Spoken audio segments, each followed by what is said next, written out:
Welcome to the JD Bunkis podcast.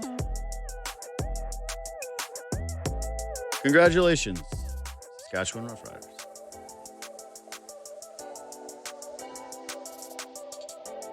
CFL rocks, man.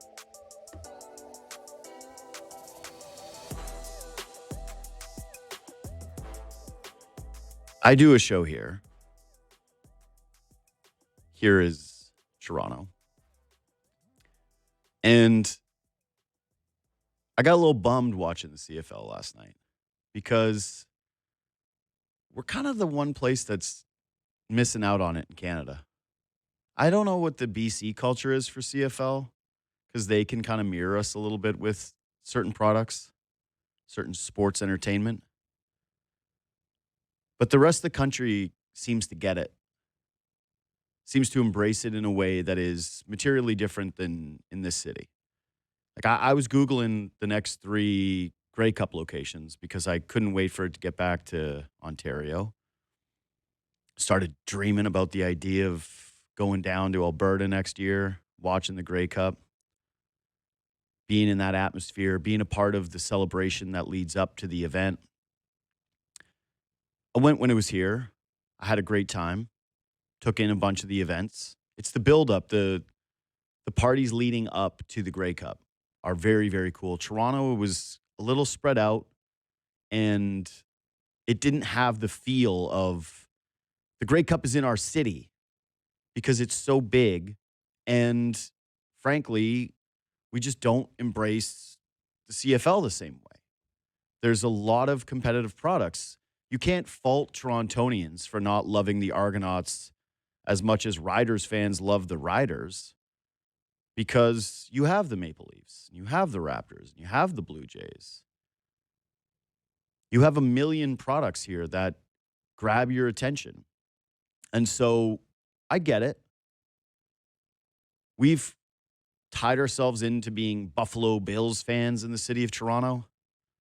I saw that piece of paper someone put up on a poll asking Torontonians not to root for the Bills because we're a cursed city, as though Buffalo was not haunted by 4 straight Super Bowl losses well before there was this partnership between MLSE and the Buffalo Bills, and well before I think there was a consensus amongst the city that most people here rooted for that particular football team. I also think that was a little bit of fake news. One person puts up a post, someone sees it, posts it. Felt a little fake to me. A little rage bait. Get the people stoked on social media. That's how that felt to me. Yeah, we love NFL football here. I don't think it's common to go to a sports bar and if the Argos are playing, it's just an automatic that it's on the TV. And I've gone over my sports bar stuff this week or the last week, talking about how it's tough to get just about any game on a sports bar TV with sound and a server that actually knows how to work the remotes and make sure that it's all set up so that the patrons don't have to ask. But yeah, I felt I had the FOMO yesterday. Just watching it, I go, this is so fun. This is so cool. This is so uniquely Canadian, and the product is amazing. And we're just not into it, and we should be because, again, the CFL rocks. I can't stress enough how enjoyable it is going down to BMO and watching the Argonauts play football. It's still extremely affordable. The quality is great. You're going to have a fun time. And we just don't have a real culture around it. The culture that exists around the Argos still very much is one that I believe anyways is based with boomers and to a lesser degree Gen X, and far less so millennials who deeply care or are invested in the team or really want to participate in stuff like this. And again, you see it at the Grey Cup where there are fans from every single fan base who are littered across the stadiums. You see all of their merchandise. You see the way that they celebrate, the way that they root against their interleague rivals. And there's just very few people that you ever catch wearing Argo stuff. I know they exist, and I'm sure there's some people who listen to the show who are going to send me a message and go, JD, I was there, and there was actually a few Argos fans. Come on. We know. We know. We're just missing out. I hope it catches on, but it's always, it doesn't feel like it's ever going to.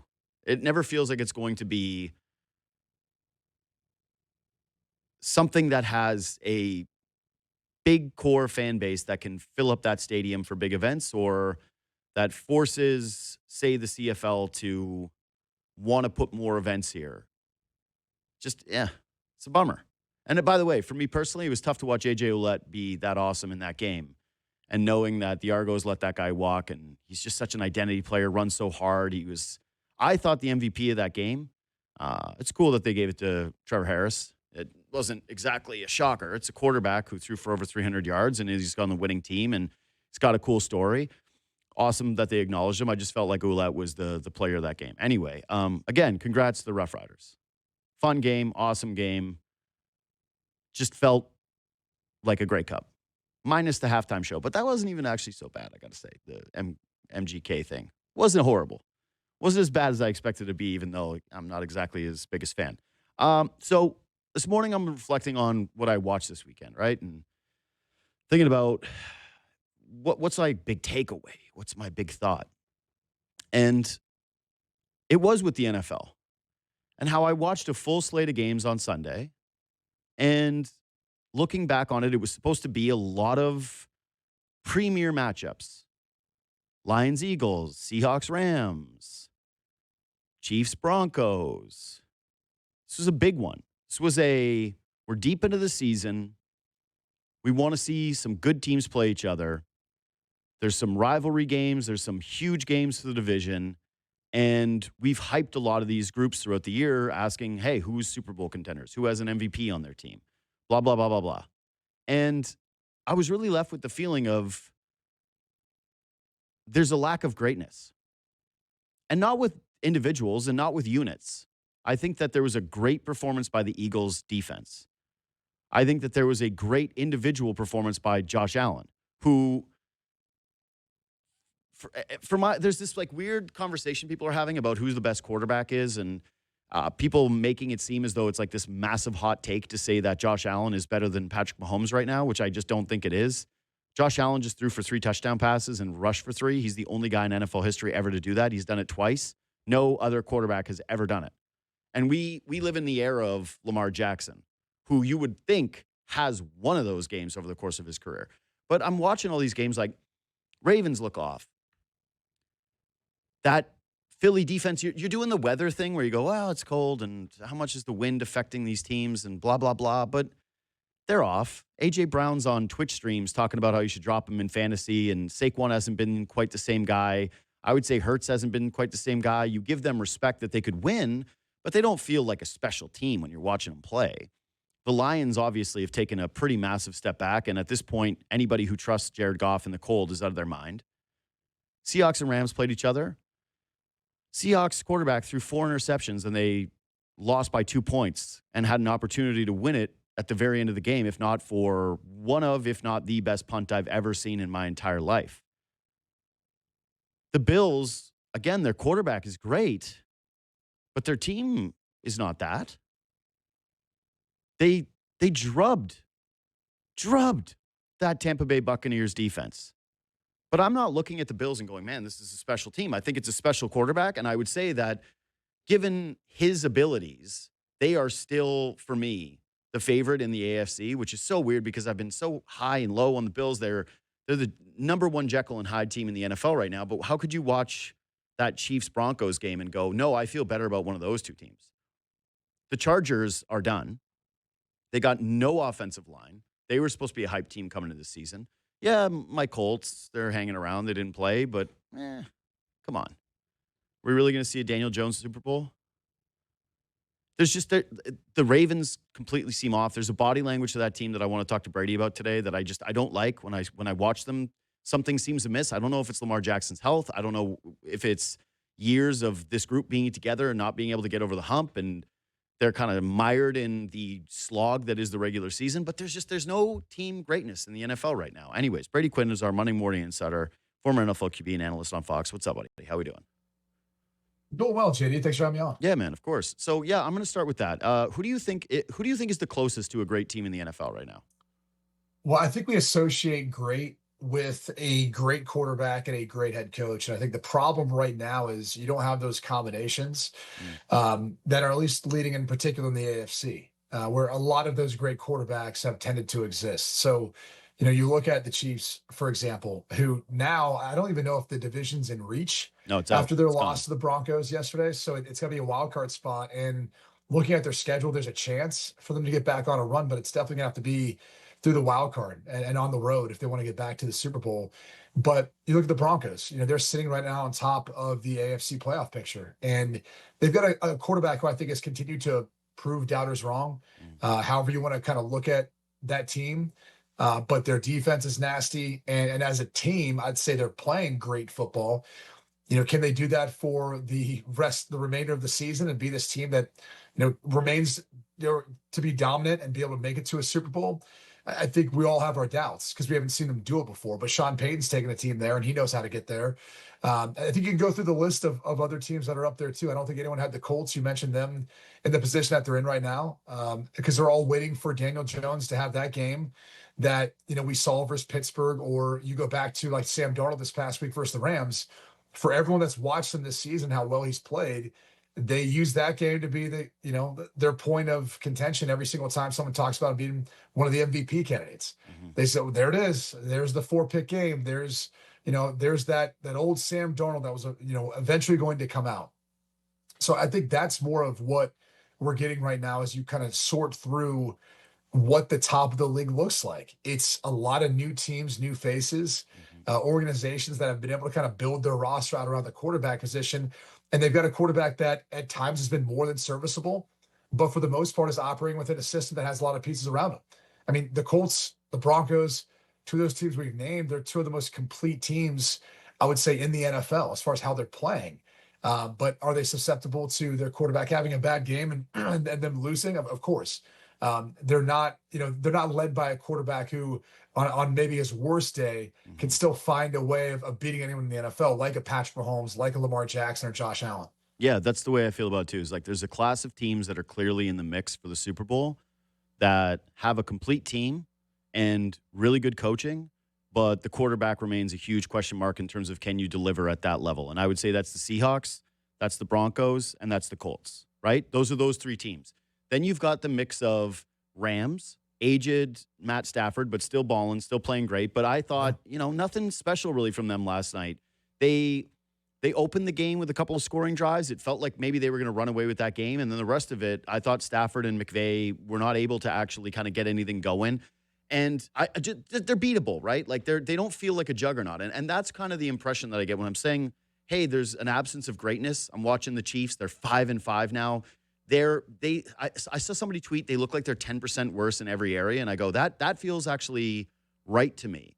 But this is one of the first NFL seasons I can remember where there just doesn't feel like an obvious top tier class and then a big step off from the groups that you think could win. There's a wider collection of teams that I can remember in most seasons that I feel could win a Super Bowl, but not out of like, oh, it's because man, they're just so nasty. They're so complete. They built their team the right way. Their quarterback and their coach and their defense and their everything is just kind of clicking. Everybody seems to kind of have a couple of just different flaws. I would say the Rams maybe the least of which, but also it's the same thing. Like I don't see the Rams just running through the NFC. I could see them losing to just about anybody that they end up facing in the playoffs. Yeah, and I always worried too about Matt Stafford's back, just having Mhm. back issues of my own. That was Yeah, such a big storyline coming in through training camp and preseason into the season. And obviously it has not played a factor whatsoever. And I think Sean McVay does as good a job of anyone of getting his players to that next week's game as healthy as they can be. But I do wonder, like in the back of my mind, if that happens, it changes the dynamic of this team in a big way, or at least the trajectory of no the doubt. team. Uh, I think it's interesting hearing you say that though, because it kind of speaks to parity. It's something that we throw around sometimes, Mhm. and I think this is what the NFL aims for. I don't know that they were hoping that the season would go the way it has thus far, but you look at some of the teams that were playing off last year, Kansas City, and even though Philly got a nice win last night, um, it feels like they're still like rounding into form or Mhm. like kind of finding what their identity is.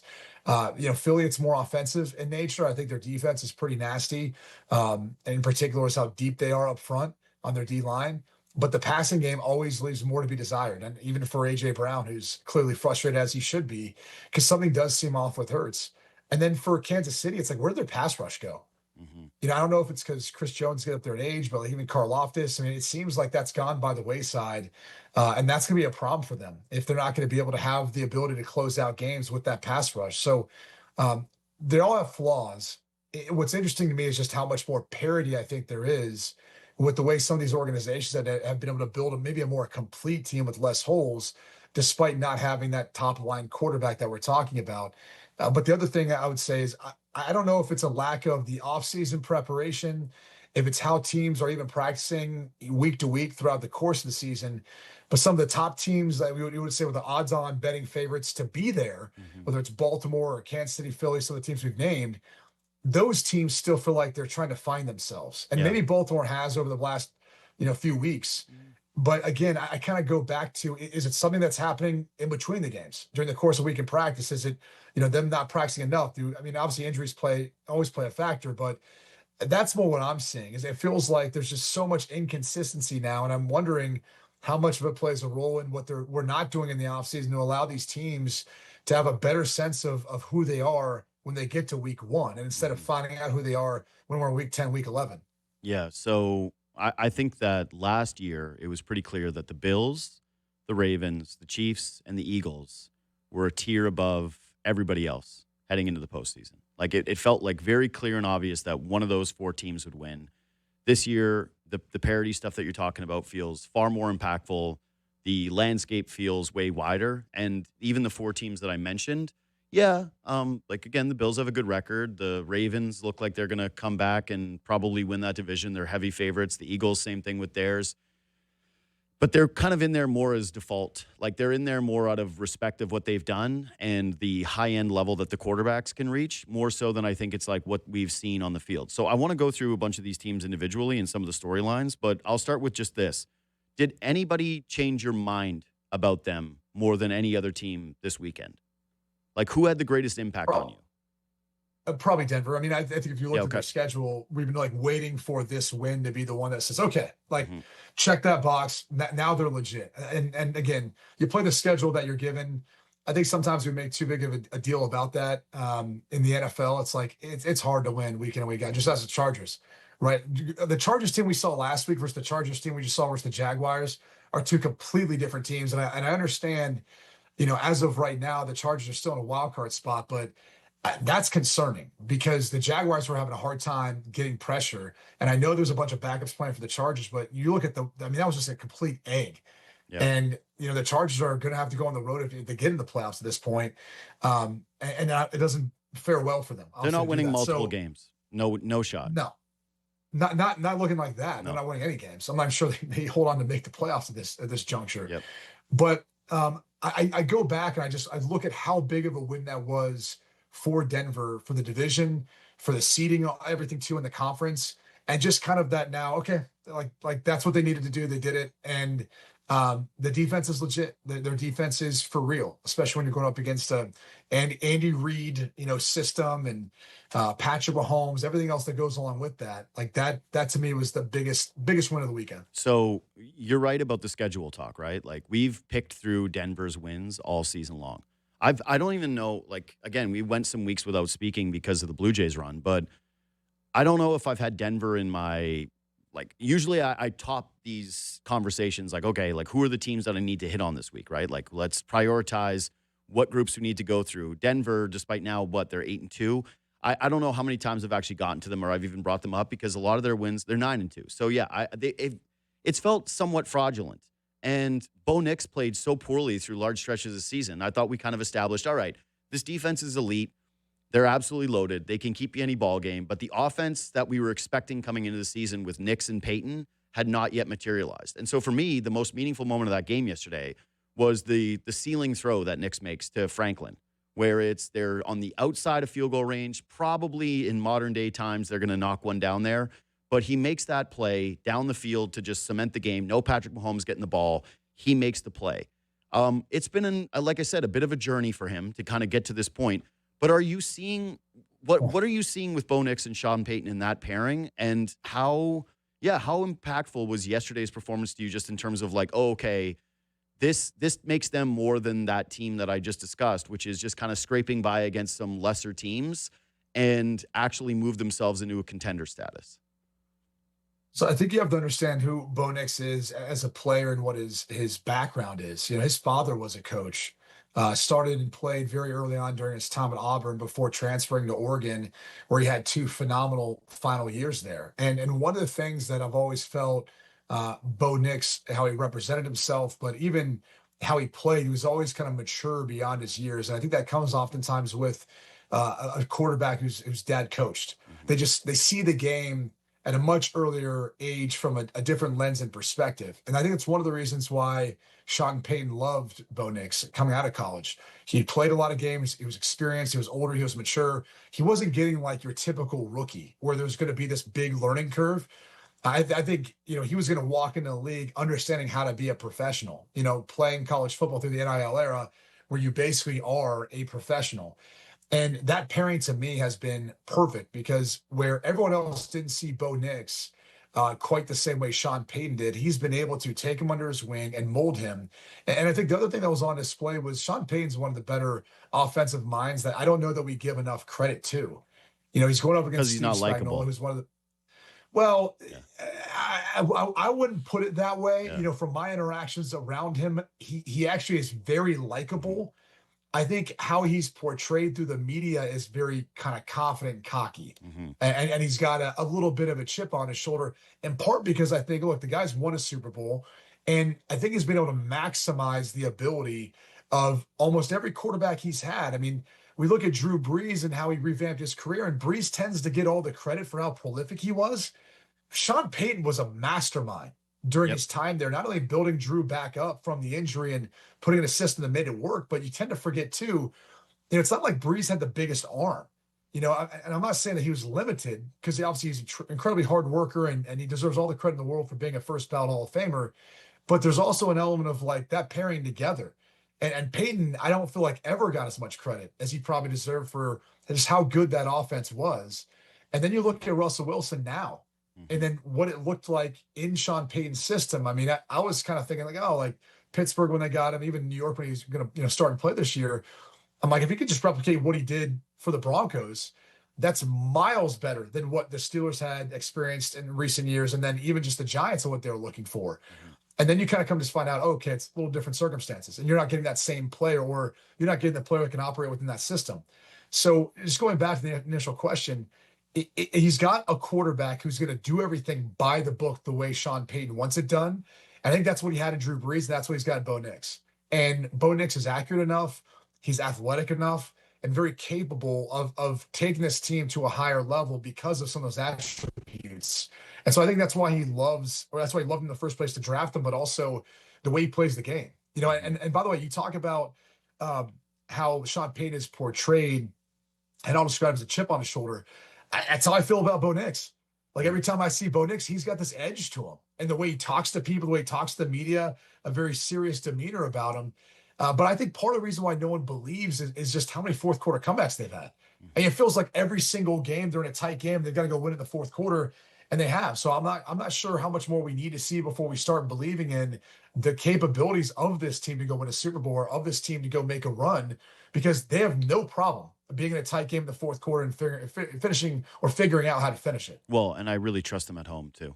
Like if they're gonna play all their playoff games at home, I think that makes them far more threatening than if that was a group that had to go on the road. So Chiefs side of it though, in that game, you mentioned the lack of pass rush, and that's a very legitimate concern for a team that, the last couple of years had sort of remodeled themselves around. Actually, I think something sort of similar to what Denver is now, which is, hey, we're going to beat you with our defense. We're going to keep the score low and then hand the ball to our quarterback and play caller when the moments matter. And we think they're going to be able to come through. So point taken. But do you see the same Mahomes and Reed? Because that doesn't look like something I'm as confident as I've been in the past. And we've had these stretches, right, where we go, oh, the Chiefs are dead, the Chiefs are dead. I'm not saying that. I don't think that this is like over for these two guys. But I will say that we've accumulated enough now over the last couple of seasons where it certainly doesn't feel as dominant as it used to with those two guys in particular. I just think historically, JD, like at some point you have to be able to have balance and run the football. Yeah. And it seems like the Chiefs, because they have Mahomes, because they have a future Hall of Fame tight end and all the other pieces they have, they don't want to do it. Mm. And like Kareem Hunt yesterday was averaging, I don't know, almost 5 yards per attempt. And they get away from it. And I don't understand if you've got a defense that's not performing to the level that it was last year. And I don't think this defense is. I think that's fair to say, even though, holding a team to 22 points isn't, that bad in the NFL. Yep. Um, you got to protect them, and you got to maybe limit how much they're actually out there. And I feel like at some point they're going to have to realize that running the football is not a bad thing, even with a quarterback that you've got that's already proven he's a Hall of Famer, one of the greatest to ever do it in Patrick Mahomes. And so I don't care who you want to point to outside of Tom Brady, and maybe that's where you feel like Patrick Mahomes is, or who he is next coming of. There's not many quarterbacks who throw the football 40 plus times a game and have a great win-loss record. They just don't. Mm-hmm. That's typically not how this works. And I feel like the Chiefs, this lack of balance is finally coming to get them, because they're almost predictable in that way. This is a league that's built off matchups. It's built off being able to find advantages in scheme and being unpredictable. Like I was calling a game yesterday, Falcons, Panthers, who caught the pass that ultimately set up the field goal that ended up, helping to win the game. Tommy Tremble. He's got that was his third reception on the season. We're 11 games into the season. That's the guy who's catching it, running, breaking tackles, going down there, set up the game-winning field goal.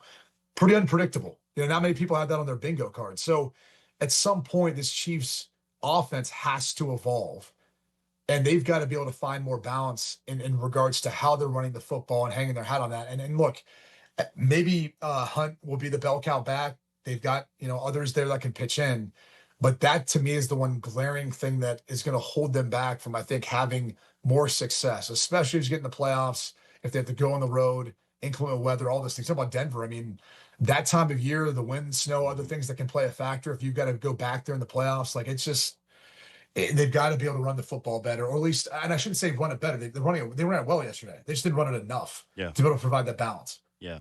There's two ways of looking at Seahawks Rams to me. One is Sam Darnold just proved that he is incapable of winning big games.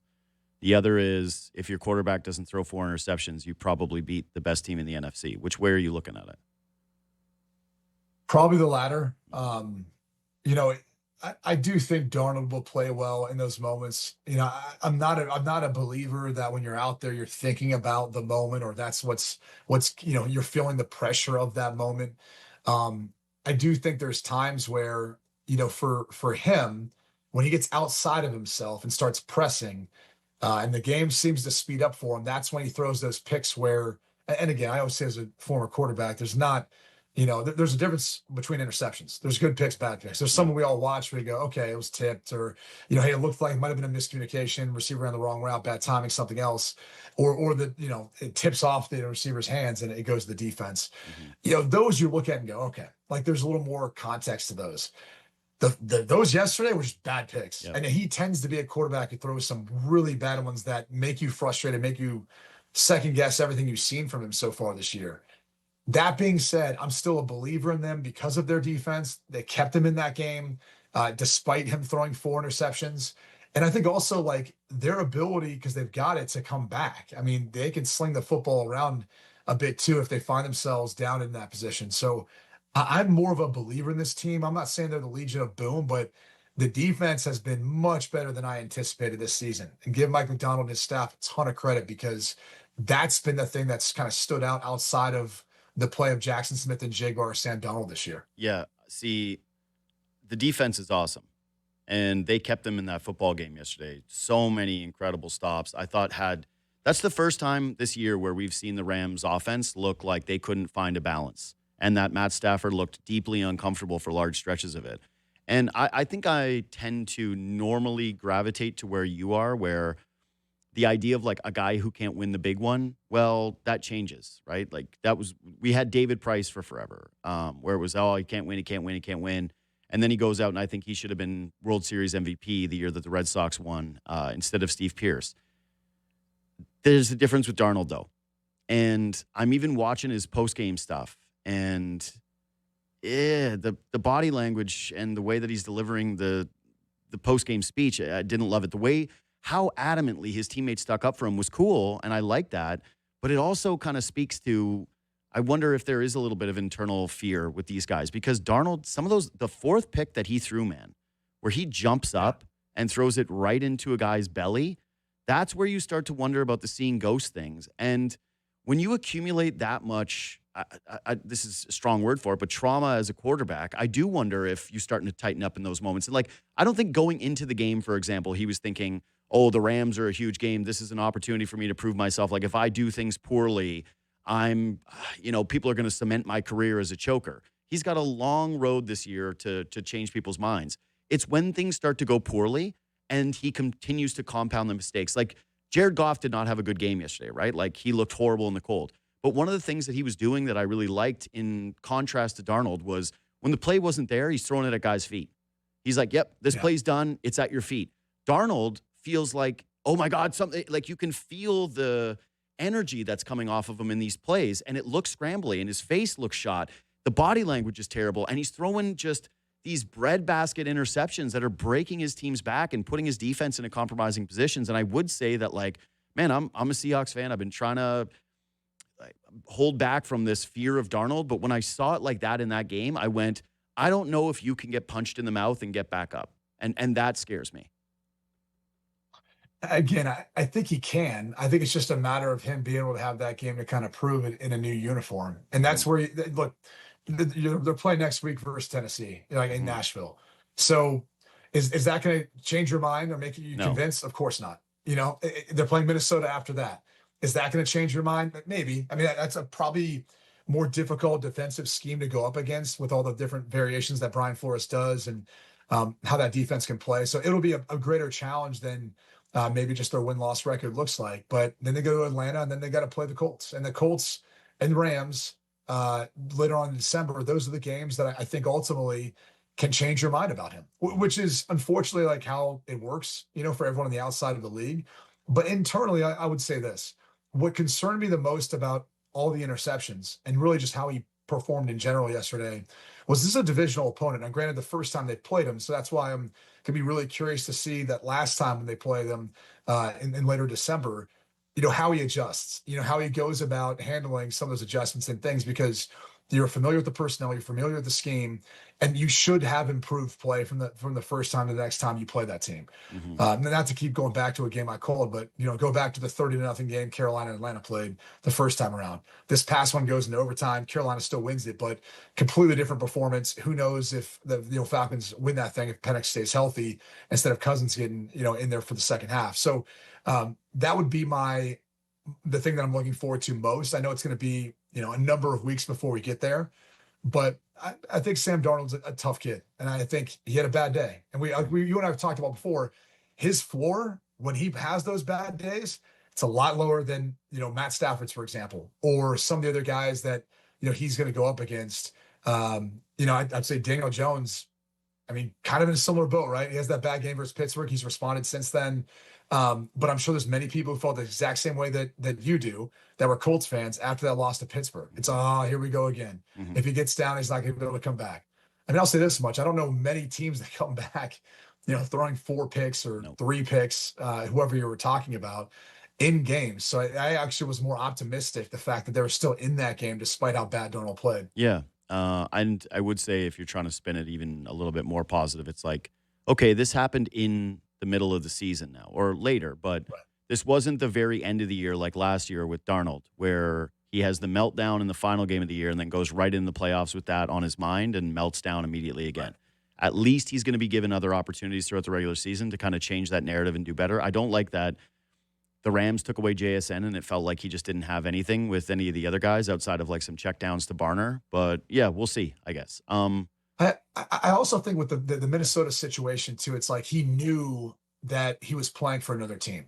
Yeah. He's doing the best he could, but he knew JJ McCarthy was the future and everything else that came along with that. So that's another element where I kind of go back to last year. And when you talk about pressure, the pressure was, more on him than anything else because he was playing for whoever that next team was that was going to sign him. And Yeah, ultimately that's this is his Seattle. team.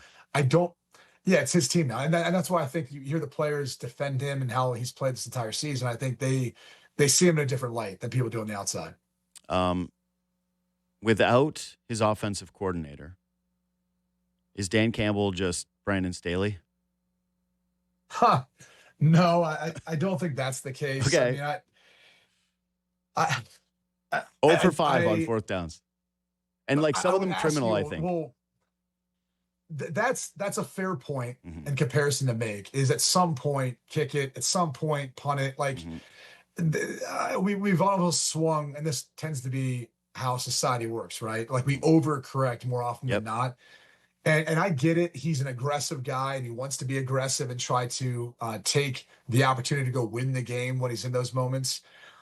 I just think at home, this is a different team than on the road. No doubt. And maybe that speaks a little bit to Jared Goff, too, how he plays on the road versus at home. I'm not trying to call him like a dome quarterback, but it seems to be like this offense operates at a different level when they're inside in Detroit versus when they're outside on the road. And there's nothing wrong with that. It's just the reality of how this works.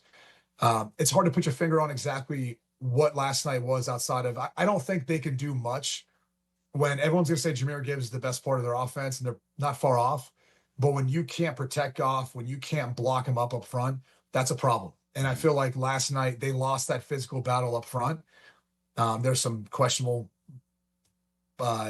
officiating calls that played a factor too in that game, how it finished. But I thought they lost the battle up front, and that's kind of Detroit's MO. They built that team from the inside out. When they lose the battle up front, it doesn't matter who's calling plays. They're not going to win many football games. Yeah, I just a game like that.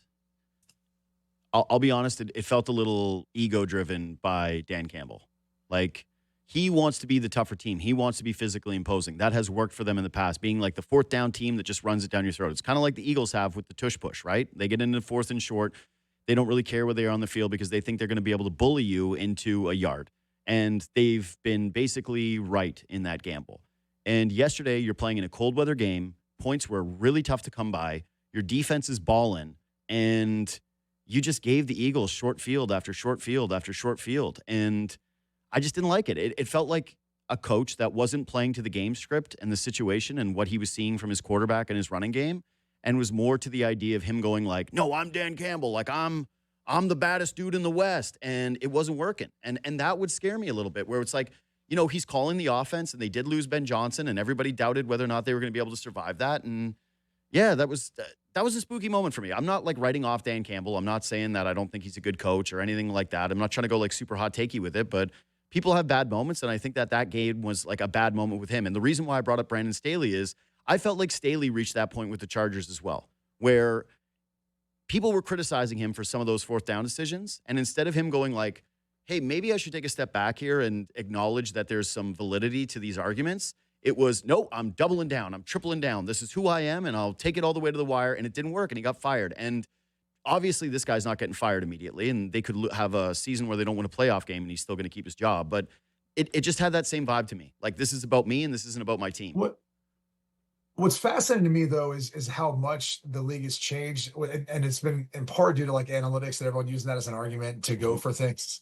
I saw someone the other day was asking like, does the ESPN whatever it is like does it ever this go or no? Does it ever tell them not to? It's all no, go. it's always go. It's always green. go. It's like does it ever tell them not to? Yeah.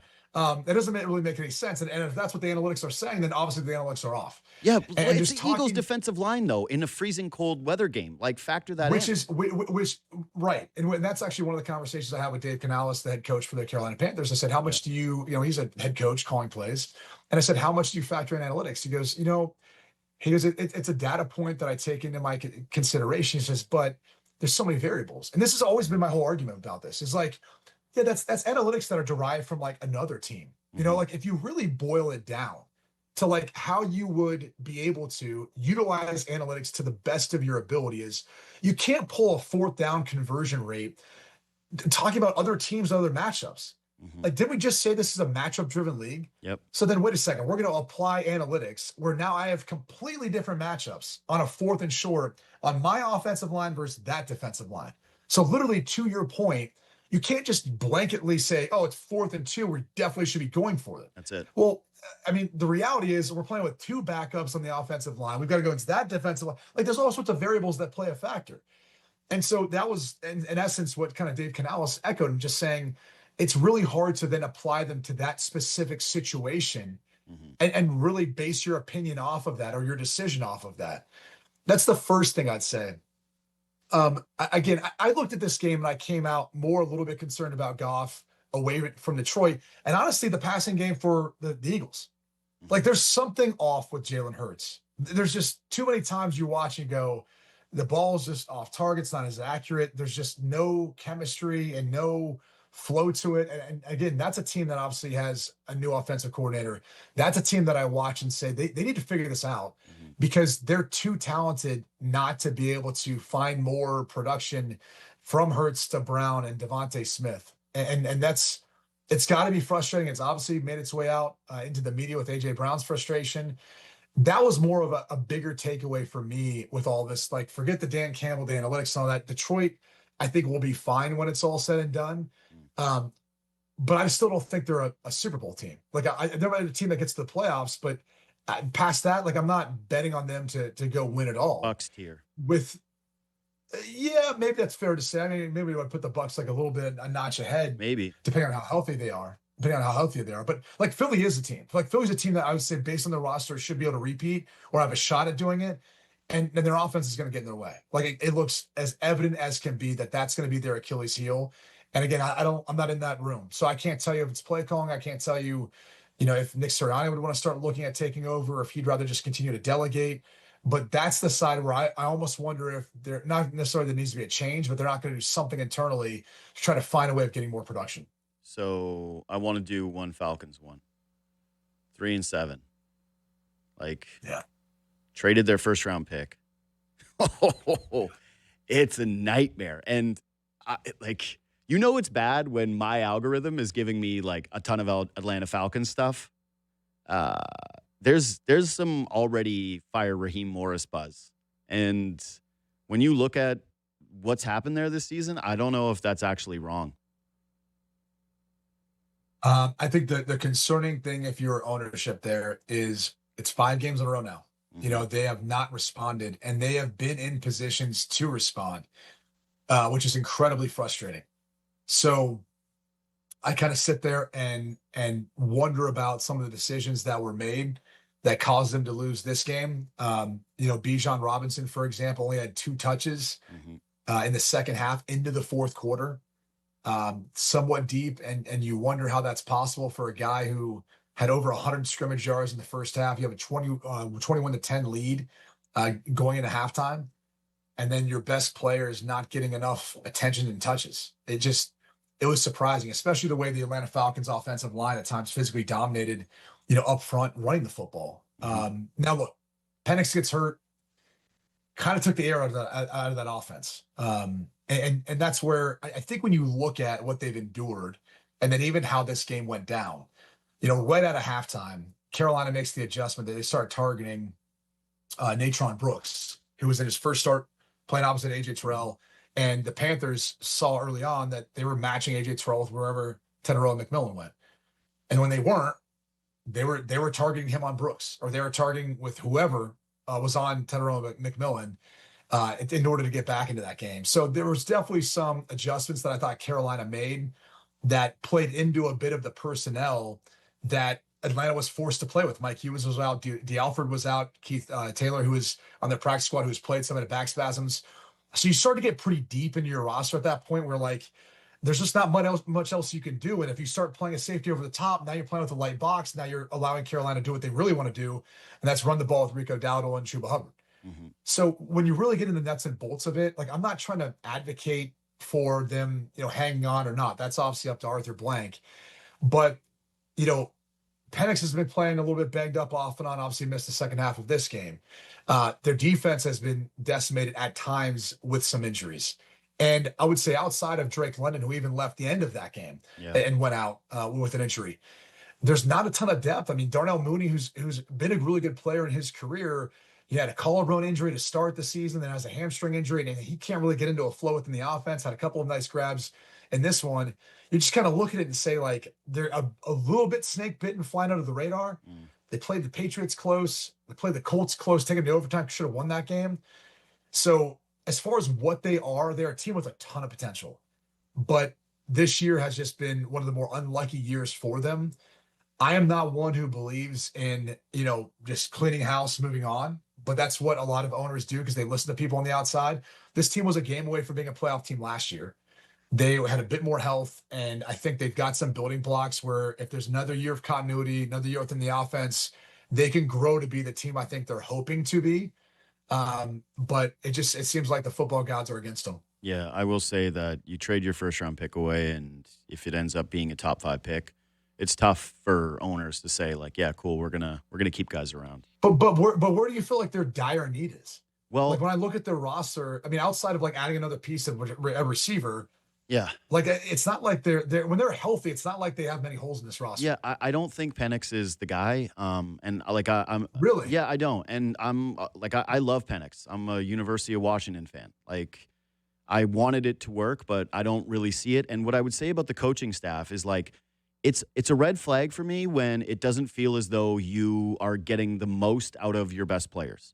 And outside of, like you said, Drake London, that's the way I feel with a group that has a ton of talent is like there's always something that's missing with the Falcons. And it never feels like they're kind of firing on all cylinders. And to me, it's like, yeah, listen, man, I'm a fan of sports. I don't want to judge a head coach the way that somebody like you would. But when your whole it's the old teacher argument. Like if the whole class is failing, it's on the teacher. If one student is failing, it's on the student. And to me, with the Falcons, what I see is a group where a lot of the students are not doing very well. And the hard thing for me, and again, I think it's easier when you're in a locker room and you can kind of tell, Mm-hmm. and looking at what's there. And really what you've seen is they just have not the players, no one's had stepped up to make a play. And I don't know if that's just a lack of strong leadership amongst the players that are there. I had an opportunity to speak with, Luke Kuechly and Jake Delhomme before the game who called the radio broadcast for the Panthers. And just talking to Luke, you sit there and you say, like, God, I would have loved to play with that guy. No You know doubt. what I'm saying? Yeah. Like a guy like that, just it's a different demeanor in how he handles everything. And again, I don't know. Maybe Atlanta has one of those guys. Maybe Caden Ellis is that guy, or there's someone within that locker room that is. But that's the sense that I get a little bit. Is like there's that snowball effect, and there's no one there who's want to step up and stop it. And look, I'll say this: I'm not giving up on Michael Penix. To me, he's too talented, and I think he's got the ability. He's 12 starts into his career. So I think the concerning thing is that he's had such a long injury history, Yeah.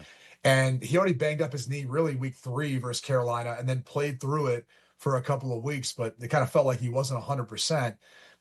You worry about that. I mean, he's had multiple surgeries on his knees. So that's the most concerning thing for me. Again, I think Arthur Blank has been patient in the past. I think he will continue to be patient. But there'll probably be changes like there will be because you have to appease the fan base and people on the outside. I look at it and say, I wonder what the leadership in that locker room is saying because the coaches can only do so much. We really put a lot on them in regards to, the performance of these teams. At some point, the players have to step up. They have to make a play. They have to be ones that want to make the change on the field that they want to see. Brady, we got to go. Great stuff this week. We made it through 45 minutes of not doing Shadur Sanders hot takes. See you later, buddy. Shadur looked exactly like you expected him to if you have a brain. All right, quick break. We'll come back, and I want to talk about Makhachev. So I said off the top, I miss having great teams. I do. I like great teams. Sports to me are about teams more than they are about individuals. That being said, the UFC did give us greatness this weekend, and it came in the form of Islam Makhachev. Jack Della Maddalena came into that fight looking completely shredded, full camp, and a guy that was coming up in weight class to face him. That is a guy who I watched live fight below Muhammad and endured punishment like I think very few guys can.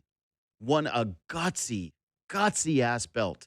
I don't think anybody would question, based on that guy's face alone, how nails he is. The constitution of a guy that, again, became a UFC champion at welterweight.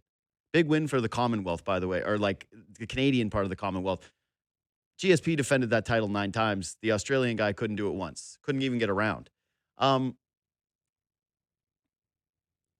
Makhachev broke him, and he broke him early. That was 5 rounds of just ass kicking, utter and complete dominance. Not a whisper of a moment for Jack Della Maddalena. It's one of the hardest names for me to say. I don't know why. And I saw like the Ilya Topuria stuff after the fight where he's like, oh, he's boring. How deflating that he's got to prepare for wrestling. I actually thought that Makhachev striking, like the leg kicks, all of that was there. That was actually kind of the surprising thing to me was like on the feet, it didn't look as though Jack was the better of the two guys, despite being what many consider to be one of the better boxers in the UFC. He was just completely off balance because of that takedown ability of Makhachev. And now 16 straight wins. This is as good of a, it's weird because he's like in Khabib's shadow a little bit because he's his like protege. He was the next guy. And we never seem to treat the next guy the same way as the first. But at this point, you're looking at this run and saying, how is this not better than Khabib's? How is this not making him more of the guy? He's unquestionably entering Mount Rushmore territory with the UFC. And I don't see any path moving forward where, unless he retires early, that he's not just doing this for the next 3-4 years. And Topuria can say all he wants about how he's boring and he's a wrestler. I don't think Topuria could beat him. And I don't know if Makhachev's going to go back down based on the way that he was talking in that fight. So between him and Shevchenko, beautiful, beautiful greatness on display in that UFC card. And man, oh man, Makhachev, please don't take being the greatest welterweight away from GSP. Please. Quick break, and then Jason Bukala on Easton Cowan. So I always tell my team, my producers on both shows, that I don't mind if they radio me a little bit. By that, I mean take a clip, put it on social media, and quote it in a way where it's not really what I was driving at. I don't really get bothered by it. I go like, hey, if you're going to criticize a clip, normally my expectation is of somebody that's watching something on social media is that if it upsets them that they take the 2 max minutes to actually watch the clip and see what was said. I'm not even asking for go watch the whole show. Well, if you watch the whole context of the show or you listen to the whole thing, like, yeah, you're not going to get that from everybody on social media that sees these things. That said, I did get a little radioed on Saturday. McKee and I had a conversation on Leafs Talk about Easton Cowan. And I made the case that, and it's something that I still believe in, that the handling of him to me is strange. I don't really love it. I don't like the idea that a guy is shuttled back and forth between the AHL and the NHL, but fine right now, like you have injuries on your roster. He's one of your better guys. You're one of the worst teams in the NHL by points percentages. You can't really screw around. You need your best players on your roster. That I'm fine with. I actually really liked the look of the line that he played on with Matthew Nyes and Nick Waugh. I thought it had a bit of an identity to it, some jam. Let's see Nyes drive his own line. Let's see how he and Cowan create some chemistry. 2 of the most important pieces for the Toronto Maple Leafs moving forward. I'm way okay with that. What I find odd is the insistence on using Cowan on power play 1 when he comes up and as the extra forward or the extra attacker when the goalie is pulled. I think he's played fine. I have no problem with what I've seen from Easton Cowan. I think that he's largely delivering on pretty much exactly what you would expect from a 20-year-old who has the pedigree he has. I think he plays hard. I think that he has endured some really nasty cheap shots early on in his career, and he doesn't look like a powder. He doesn't look like a crybaby. He's created a few opportunities, not really finishing them, but has looked dangerous at times, which I like. He clearly has a motor on him, and the coach deeply appreciates that. I have seen some people deliver the take to me of, well, JD, you want to have him in those units because he's trying, quote unquote. And that will show the vets what trying looks like. To which I would reply, If you need the 20-year-old to come up and imprint the way he plays as an identity for your hockey team, you're in way bigger trouble than it looks in the standings. That's a monstrous cultural issue for your hockey team.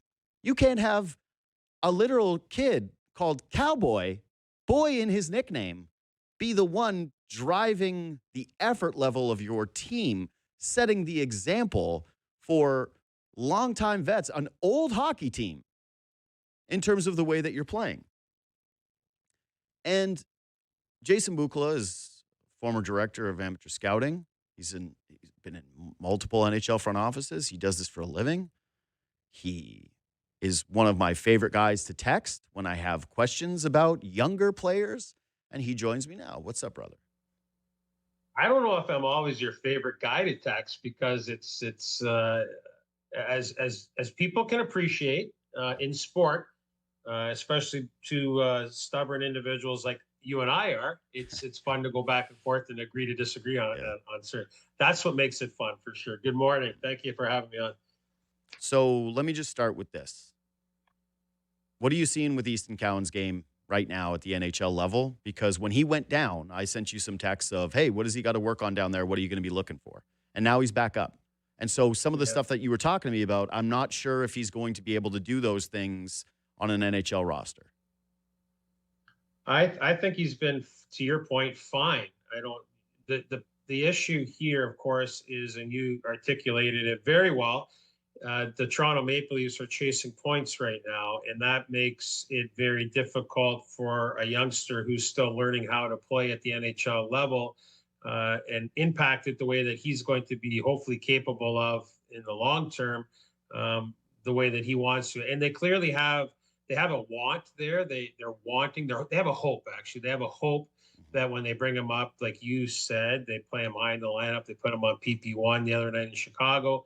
But it is curious, isn't it? Because he sent him down. And when he went down for a couple of games, JD, his game wasn't much different than what it is at the NHL level in terms of his compete was there. His pace was fine. He was involved. It was kind of a whirlwind. You know, the Marlies were going down into Philadelphia area at that time, Hershey, Philly. And that's a hard road trip for the American Hockey League team. He's adjusting, but he's chasing the play to get to impact it offensively the way that hopefully he'll be capable of it in time.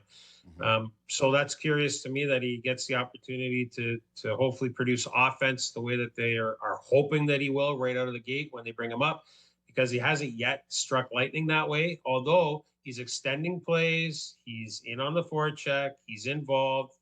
He's not a wilting flower, as you mentioned. Nope. He's right there in the fight.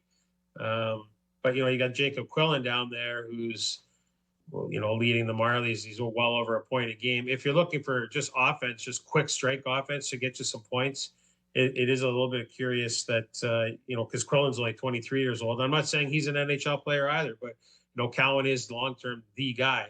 But, they're clearly searching for something there, and it's a big lift for him right now. So, again, I know that it's a tricky tightrope for this team to walk, right? Like, they're trying to ice the best roster that they possibly can because they know that they are still in a window with their talent where they should be competing for a Stanley Cup. They do not want to be taking a step back. They don't own their draft pick unless it's in the top 5, which I'm going to get to with you later. It just looks to me at times when they're putting him on the top power play unit and when they're bringing him out as the extra attacker, that your word hope is the feel I'm getting with this. That it's not he has made himself indispensable to these units, that he has made himself undeniable to be playing in these roles. And I get concerned with the following 3 things, okay? So this is the stuff that I don't really love about it. One, if you said it, he's not a wilting flower, but it's too much too soon, and it feels kind of like you're putting pressure on a 20-year-old to fix some of the problems that you have. Like, your power play unit has sucked. It's been dreadful. And so asking him to go out there and play on the first power play, I wonder if it is a little demoralizing. 2, you have to try to balance some of the long term, especially with a piece like that, right? Like a player like that. And I do wonder if this is the best for his development. And the third one, which is how I got radioed, is I don't view him necessarily. I don't have an opinion on whether or not he's an entitled kid or not. Right? I don't know enough about him. Everything that I've seen from like the junior level to Team Canada, whatever, he's a hard worker. I haven't gotten that impression. But one of the mistakes that the Leafs made in the past was giving everything to the young guys immediately. And frankly, they were far more down the track development-wise than Cowan is at this juncture of like their careers when they were entering the NHL, getting stuff like Power Play 1, getting those big minutes. And there is something that rubs me the wrong way, and I don't know if it's real, and maybe you can kind of parse through it a little bit, of a kid that is 20, who was your first-round pick, who is supposed to be like part of the next generation of great Toronto Maple Leafs, being given things right away, like Power Play 1, being the extra attacker, before those things are, again, undeniable to me, and what that creates from a cultural standpoint with your team. Yeah, I don't think that it affects the culture. When you look at when Austin Matthews is out of the lineup and Nylander's not shooting pucks at the net, and some of these other things, I don't know that it really affects the culture. I think there's enough of a veteran presence there that they don't really look at it that way. Sure, your competitiveness will always, like, it's sport, right? So you're always going to say to yourself, "Give me a chance, coach," Yep. because that's just the way professional athletes are programmed. But having said all that, here's my take on player development, and I've gone through it a great deal in my career, especially in Florida when we weren't good and we drafted a slew of players, and then obviously they got pitched out the door in trades to there's like 11 guys that got traded out of Florida that were really good players to help their NHL roster. Here's the thing: we, through our player development model, had them endure what we call tough days. I call them bad days, which is a little bit extreme, but not enough bad days when you get to the NHL level if you haven't endured the pushback that is being a pro, to live and die on your worst day, physically, mentally, whatever the case may be. When you haven't learned how to overcome those days yet, when you get to the NHL level and you're asked to do certain things, it's a really hard lift, JD. Like, you have to be able to understand the nuances that go into being the highest impact player that you possibly can be. And when you're a youngster and you're 20 and you have offensive pedigree combined with some speed and some pushback, at least some tenacity to be a rat, if you will, at times. Sometimes you get hyped up and you're overplaying it's like your routes to certain plays, your routes to get to certain scoring areas, like your timing mechanisms, a whole bunch of different things. That takes time. And when the Toronto Maple Leafs as a whole are struggling to achieve any sort of consistency, the trickle-down effect on a youngster is pretty immense. And you're not going to get the best version of that player for a while. It's like you're learning on the job, but your car is running with a flat tire, if you will. So it's not ideal. For me personally, I would like to see him in the minors and develop for a while, earn power play, penalty kill, the pushback. The American League is a really hard league, and put up some offense in the American League before he gets those opportunities in the NHL. But that's not where they're at right now. They're just not. They have to win games right now, and they're counting on him. It's not going to affect his confidence because he's an uber confident kid. I have to be honest with you. I was way more concerned coming out of Montreal's or going into Montreal for the rookie games this year, and then hitting the ground running at training camp with Easton. I was way more concerned, as you know, because you and I talked about over the summer, coming out of his last year in London. Yeah, they won the Memorial Cup. Yes, he had a fantastic run in the playoffs last year, but on balance, his season was pretty uneven, and he had to break a lot of junior habits, if you will, before turning pro. He hasn't broken all those habits quite yet, but he's not surrounded by veteran guys who are playing with good habits either. So it's not a very great situation, but that's where they're at right now. So what are those habits to you that you want to see him work on the most? Well, first of all, it's very simple for me. For the first three things out of the box for a young player at the NHL level, and I've said this, and people probably get bored to hear me say it, but it's just the facts. You have to skate at NHL pace, and I would suggest that he is. You have to think at NHL pace, and I would say that 90% of the time he's thinking it that way as well. And you have to be a relentless competitor. I mean, on your worst day or on a shift that's really got to be overpowering compared to your opponent, especially when you're chasing points the way the Leafs are. You have to present relentless compete. I think he's ticking off most of those boxes, not all the way yet. He's just getting started in his career. But until he maximizes those three categories, the rest don't fall into place. Like, you don't start to create offense until you're a little bit more relentless than your opponent to get to a puck as F1, or dig it out off the half wall and walk to the middle of the ice, or chip it in your zone off the wall and you hop on it in the neutral zone. Like little tiny things. And I know this is scout speak, but all those other things aren't going to come until he maximizes those top three. But here's the thing: is the roster a relentlessly competitive roster? And they're not, right? That we would both agree on that. The thinking of it, I think he's thinking it fine, but again, it just comes down to the interaction, the speed of the NHL game, the way that everything goes on in the NHL. Look at Connor Bedard.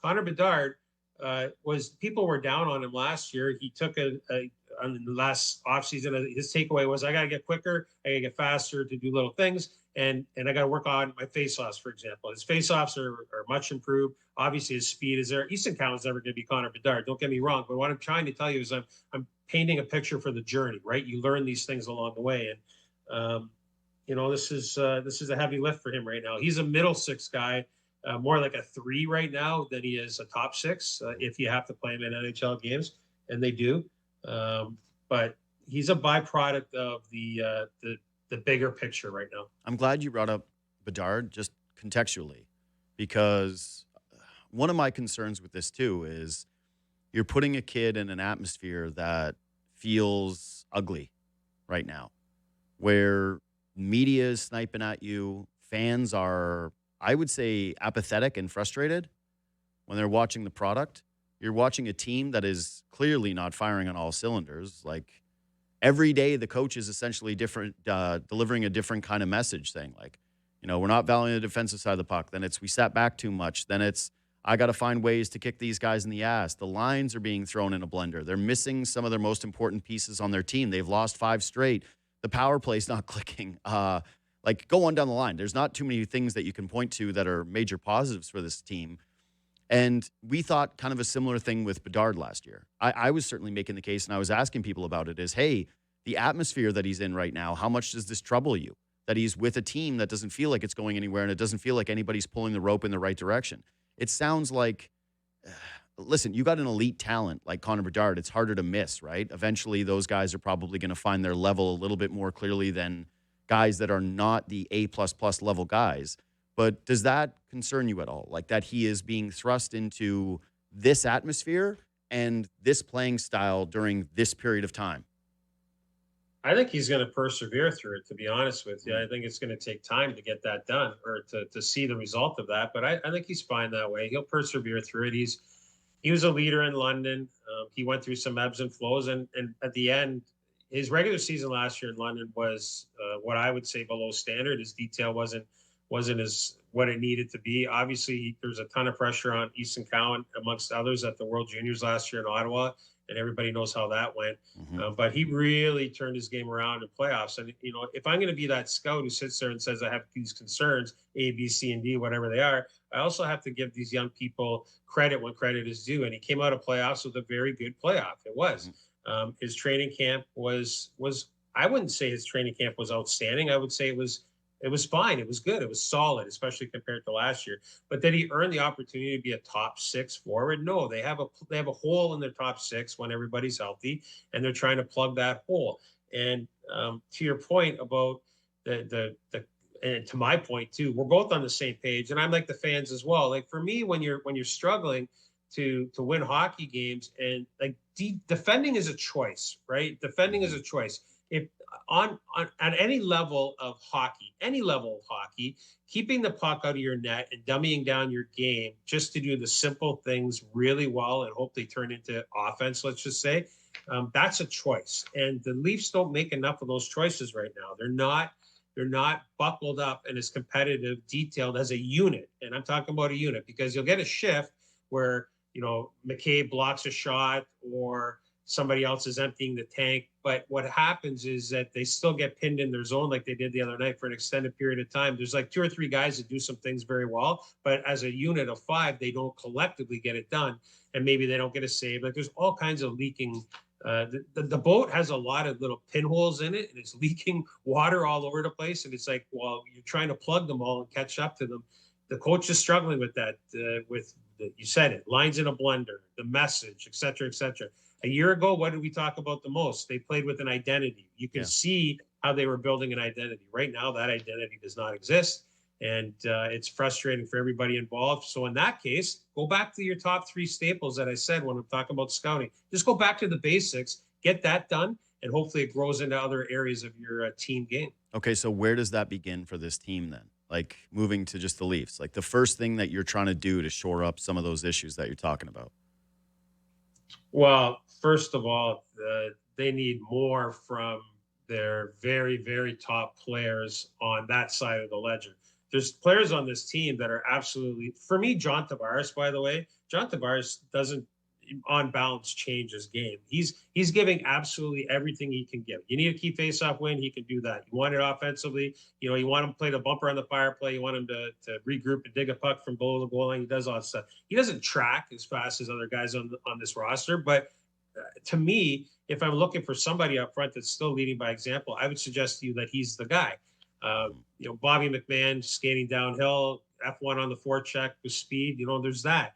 But on the back end, we just have it as a unit. That's where it's got to start for me. That's everything has to start from my end and work its way out.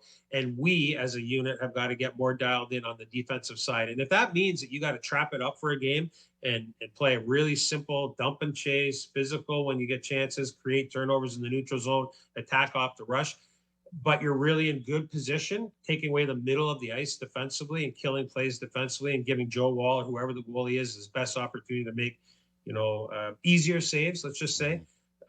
That's where it starts for me. Just the simple dummy down your game. Don't press for offense. Take care of business defensively and outwork your opponent. This is a big team too. Would you not agree? Like they have size. They're one of the heaviest teams in the NHL.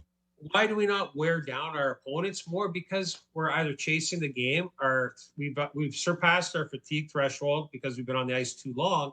Or we're just pinned in defensively, man-on-man coverage, and we don't win the first battle, we don't win the second battle. Now we're all tired chasing the play, and we can't even be physical. So to me, that's actually and this applies to most things. Like it's never one thing usually. Right. It's a multitude of factors, but I think that it is those things where you go, one, they don't have the puck enough, and they're not fast enough to close on the forecheck at times to be able to impose their physicality. Like one of the things that I really liked about that Chicago game that felt refreshing was they were able to sustain pressure. And you have not seen that very often with this Leafs team. I tweeted this, but last time we saw it was the third period against the Penguins. They've gone a pretty significant stretch without being able to do that. 2 is some of the guys that they brought in to impose some of that physical identity just have not done it with nearly enough effectiveness or willingness, if you want to put it that way. I think it's a balance of the 2. So it's like Dakota Joshua. I expected you to play a more physical brand of hockey, and it hasn't really felt that way. And that's not like I need him to fight. That's not even like, sure, I don't need him to be running guys through the glass. I'm not asking even for that. That's like being physical in front of the net. That's being able to go win a puck battle and turn somebody over and feel like you're a problem. Same thing with Nick Roy. And then, I think that there's clearly a confidence issue with the team right now as a whole where they almost don't look like a group that knows exactly what it is that they're supposed to be doing. They look like they're playing tight. And then lastly, I think that to your point about wearing teams down, they have size and they have a lot of veteran pieces. But what they don't seem to have is nastiness. Like a guy like Carlo, for example, big, physically imposing, can protect the front of the net, can block a shot. I don't think is playing with fear or anything like that. I don't look at him and say this guy plays soft, but he's not nasty. The only guy on the team right now that I think is like, wow, that guy's like a nasty, mean player is McCabe. Like, who else would you point to on the roster and say like, oh man, he plays that way. Like he's going to imprint himself that way. Like, so they might be big, they might be heavy, but they're not mean. No, they're not mean.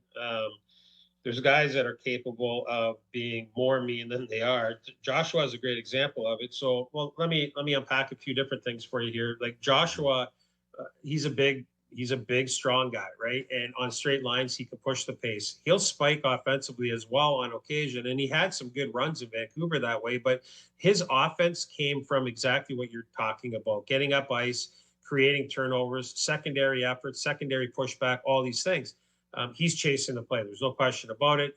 There's no synergy. There's really no synergy on the bottom of the lineup in terms of they're not connected. Now everybody's really not connected. If anybody wants to take a half a second to go on social media or replay from the first goal against in Chicago the other night when they got pinned in forever, take a look at McCabe's face. Because they zoom into the net. He was net front defense. The look on his face. Sometimes body language, especially in the scouting industry, you'll look for body language to kind of test the mood of a player when they're suffering through things. And it was like, really, because they had the puck a few times. Bobby McMahon had it. They couldn't get it out. It was an extended period of chaos is what ended up happening. And then you end up standing still, watching the puck go in the back of your net. Now, the Domies of the world, you look at Max Domi.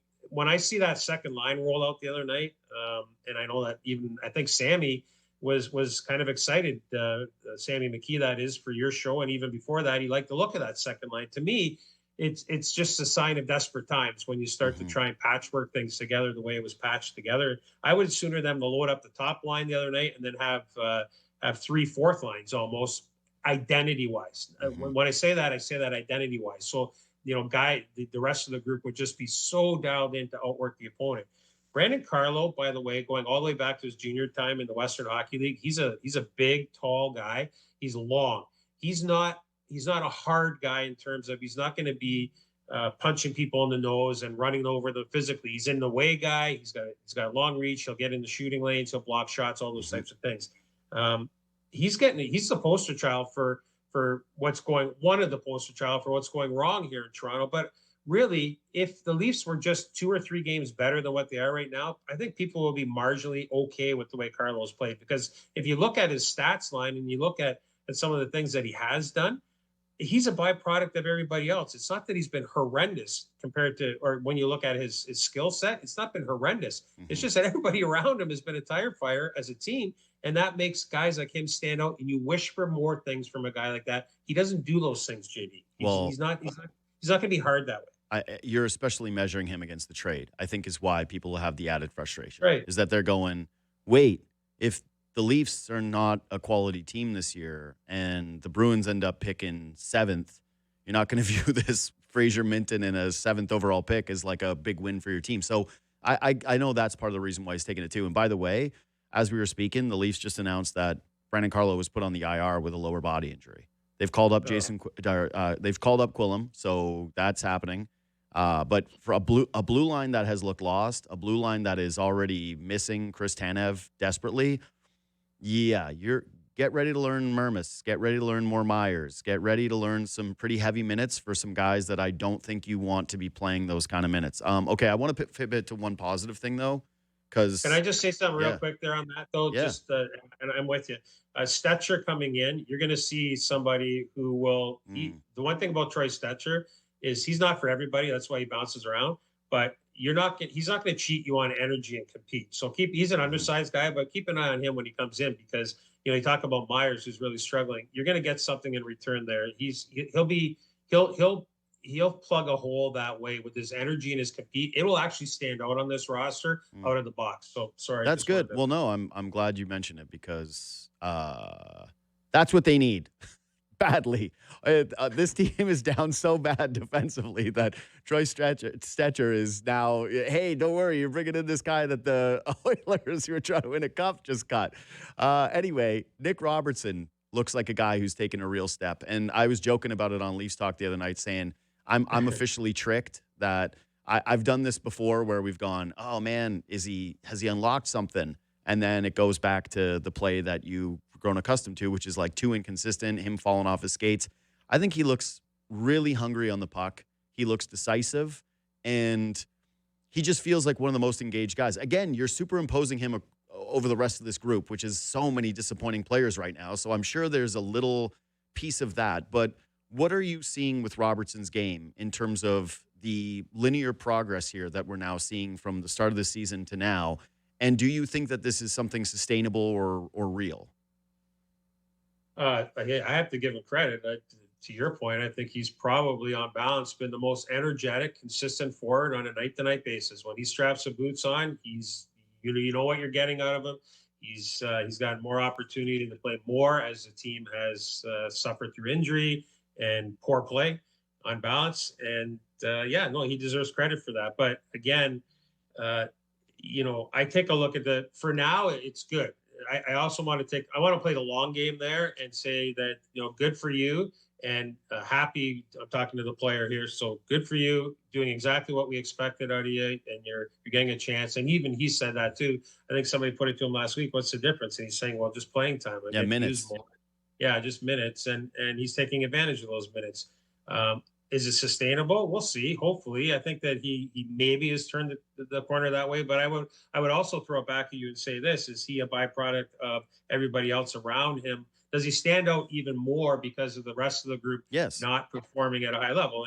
And that is the answer. But I'm not going to hold that against him. He's trying to present the best version of himself, and it really stands out because, to be frank, the team hasn't got the best version of anybody else around him to this point in the season, outside of, Tavares playing, I believe, to his identity as well, I would say.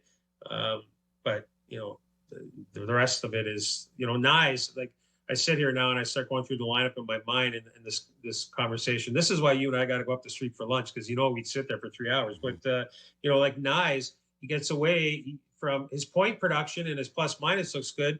But for me, he hasn't been heavy hard enough. Like that identity of being that really heavy player. I think there's more to give there. And the team needs that.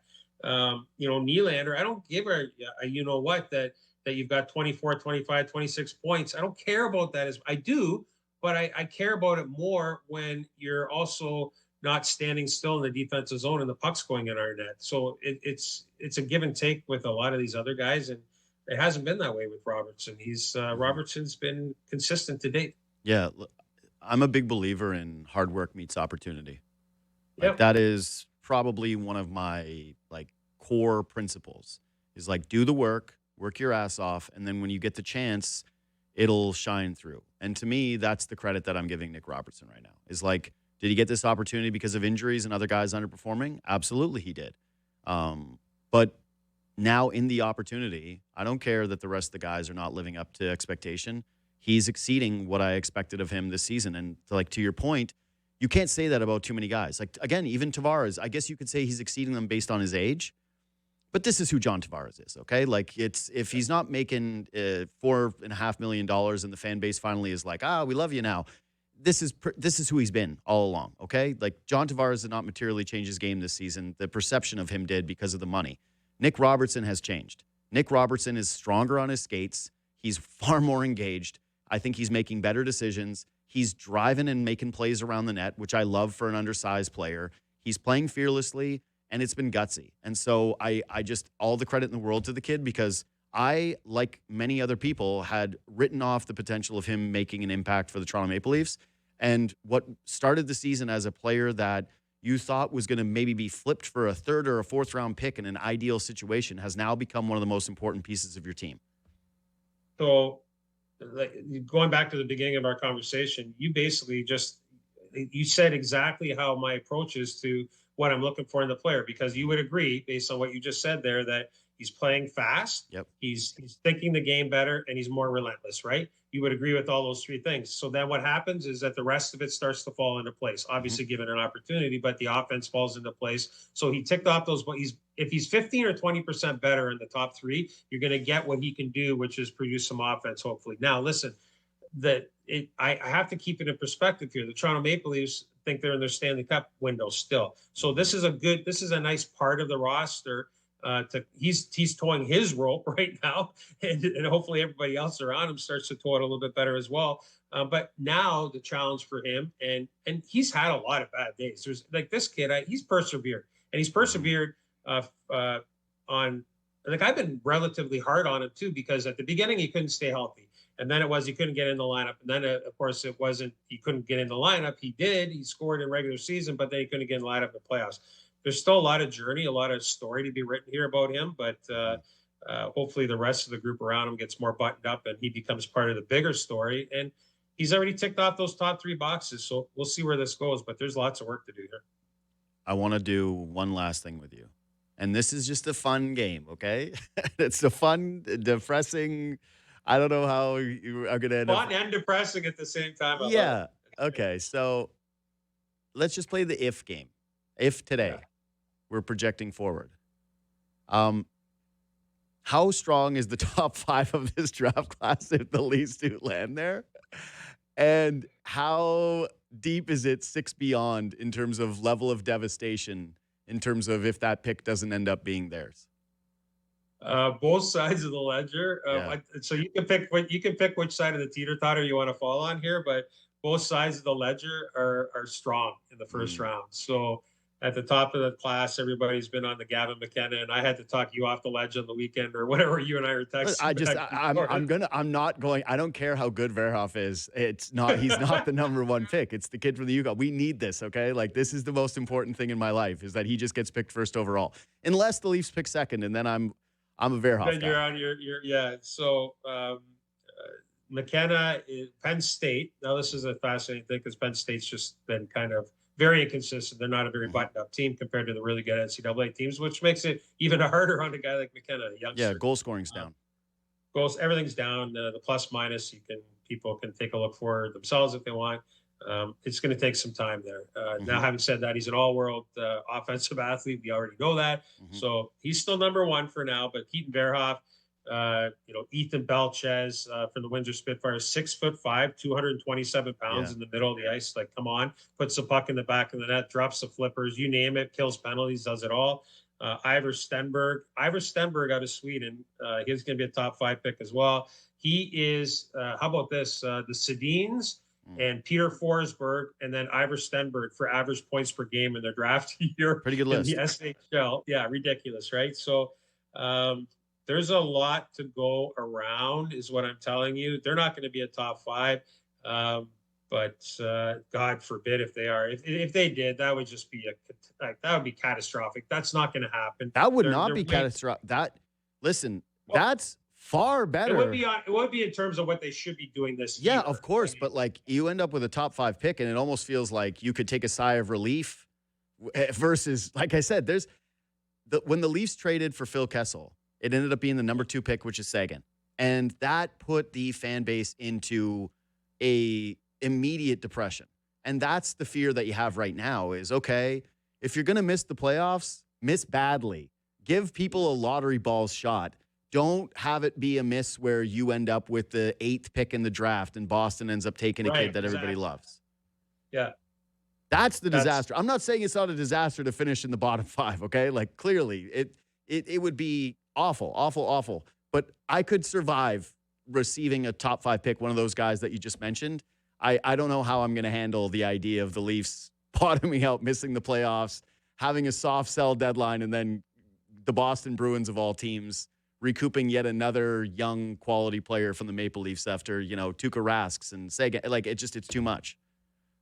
I was just pulling up my draft list as we're talking here because I haven't put it in. It's not out there yet. Part of the reason I don't release it is because of that. Like, I want to get a segment of games from players, usually a 10-game segment. That's why this is just supposed to be fun. Like, this is just like, again, I know it's way too early, and I don't. No, but I want to have fun with it because I'm looking at some of it, and buddy, it's if they're going to be bad.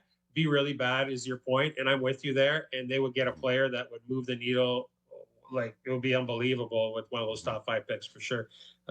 After that, there's going to be just a lot of noise around.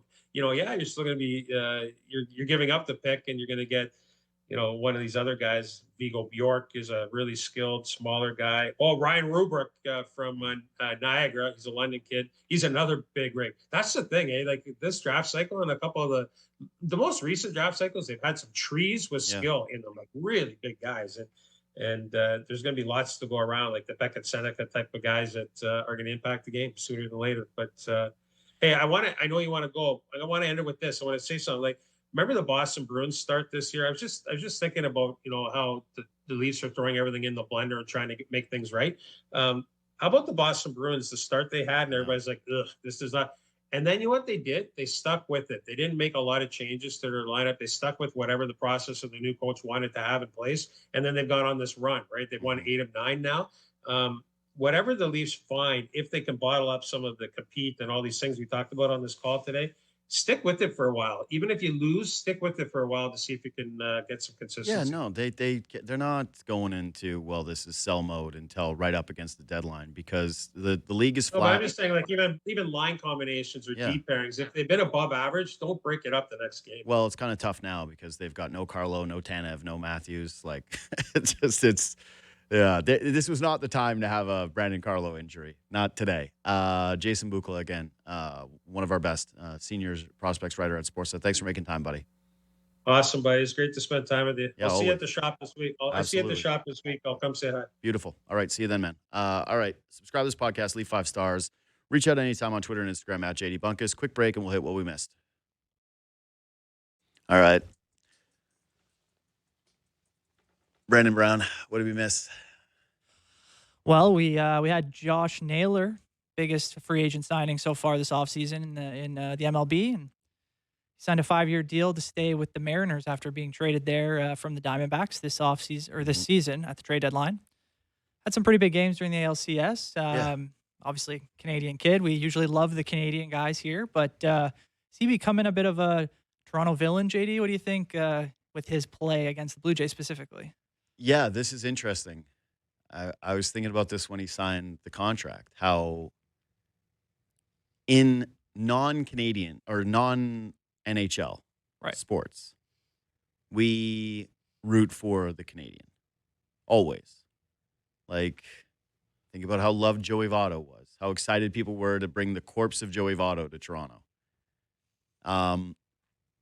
We watched the NBA. I would say that even though he didn't live up to the expectation, despite winning an NBA championship and having a very good career, like, I see Andrew Wiggins walk off a game last week, and I'm happy. I go, hell yeah, Wiggy.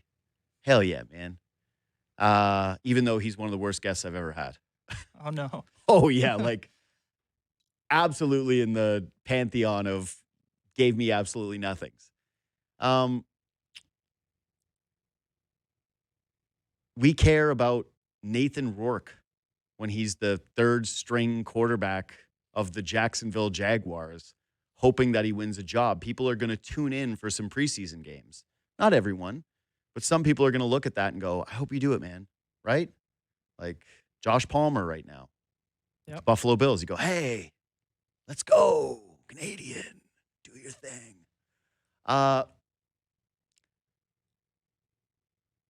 This guy fits into a pre-Team Canada Dylan Brooks category for me, where you respect the game, you respect the compete.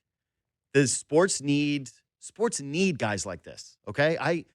I might hate watching Dylan Brooks, and when he's facing my team, drives me absolutely up the wall insane. It's great. It's like watching a TV show. I've always said that the best character in Game of Thrones is Joffrey. And you know why? Because he made you feel the most. You hated Joffrey. When that, spoiler alert, when that blood started pouring out of his eyes, you were like, yes, a child's eyes are full of blood. Beautiful. It was a glorious moment for us all to see him get his comeuppance. He made you feel something, and Josh Naylor makes you feel something too. He's annoying. He does ratty things. He has moments that we really liked when he took Garrett Cole deep and he was doing the Rock the Baby. That was very awesome. Yeah. It went from a very cute, lovable Cleveland story where he's playing with his brother and we really universally like him to he has some moments against the Jays where he's scary and he's doing his thing. And for me personally, I would put him into that category of you have some love for him, okay? Like, I don't despise Josh Naylor. Like, I don't, and I mean that from like a sports standpoint, obviously, right? Yeah. I don't feel personally really about very many athletes where I go, yeah, I don't like that guy's a human being. They got to do some pretty horrendous stuff off the field for me to get that kind of notion. But yeah, he's in the like, you'd love to have him on your team. You don't like to play against him. Little bit of a villain. Don't root for him the same way that I do other Canadians who are in softer spots. The Mariners series clearly created, I don't think, a blood feud between the Mariners and the Blue Jays. This is a rare instance where the American team cares more about the Canadian team in terms of the rivalry. That doesn't happen too often. I think it's like Boston really cares about the Leafs and Seattle really cares about the Blue Jays. I don't think, for example, like the Celtics care about the Raptors at all, whereas Raptors fans go, Boston is our rival. The Celtics fans do not view it that way. Right. Because Canadian sports fans invade Seattle. They're a pain in their ass. It gets really loud there. Now they just beat them in a playoff series where it was their first chance to ever get to a World Series, blah, blah, blah, blah, blah. But yeah, Naylor is he's a baseball pest. And I won't root for him the same way that I root for other Canadian athletes. Like, he annoys me. I am both a fan. You see what, this is very strange way to say this, but like, it's Marchand, where I'm a fan. I like what it is that you do. And if you're playing for Team Canada on the World Baseball Classic, you're going to be my favorite player. And if you're not, I'm rooting against you. That's where I'm at with it.